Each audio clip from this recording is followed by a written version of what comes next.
মামাই যদি কথা দিয়ে মামাই কাম কৰি দেখুৱায় আৰু 25,000 টকা দিম মানে দিমেই। কংগ্ৰেছৰ মানুহবোৰে কৈ ফুৰিছিল ক'ত দিব 10,000 টকা, তহঁতক এনে ঘূৰাই ফুৰিছে, কৈছিল নে নাই? আজি আপোনালোকে কংগ্ৰেছৰ মানুহবিলাকক গৈ ক'ব যে মামাই যদি কথা দিয়ে মামাই কাম কৰি দেখুৱায়। আৰু আজি যেনেকে মোৰ মুখেদি মই আপোনালোকক কৈছো যে আজি 10,000 টকা দিলো আৰু 25,000 টকা দিম মানে দিমেই। 2021 চনৰ ইলেকশ্যনৰ সময়ত আমি অৰুণোদয় আঁচনি আৰম্ভ কৰিছিলোঁ। তেতিয়া কংগ্ৰেছৰ মানুহবিলাকে কৈছিলে যে এইবোৰ ইলেকশ্যনৰ কাৰণে দিছে, ইলেকশ্যনৰ পিছত বন্ধ হৈ যাব। অৰুণোদয় বন্ধ নহ'ল। 830 টকাৰ পৰা 1,000, 1,000ৰ পৰা 1250।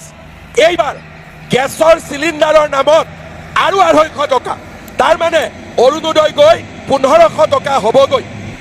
এনেকে যেনেকে মই অৰুণোদয় গছপুলিডাল ৰুইছিলোঁ আৰু আজি অৰুণোদয় এডাল ডাঙৰ বটবৃক্ষত পৰিৱৰ্তন হ'ল।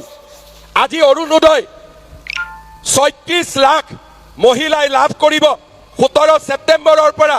তেনেকৈ আজি আমি এই মহিলা উদ্যমিতা আঁচনিৰ যিডাল গছপুলি ৰুলো, ইয়াক আমি 25,000 আৰু 50,000 টকালৈকে লৈ গৈহে আমি ক্ষান্ত হ'ম। তেতিয়ালৈকে আমি এই আঁচনি চলাই থাকিম। আপোনালোকে মাত্ৰ আশীৰ্বাদ কৰিব। কৰিবনে নাই আশীৰ্বাদ?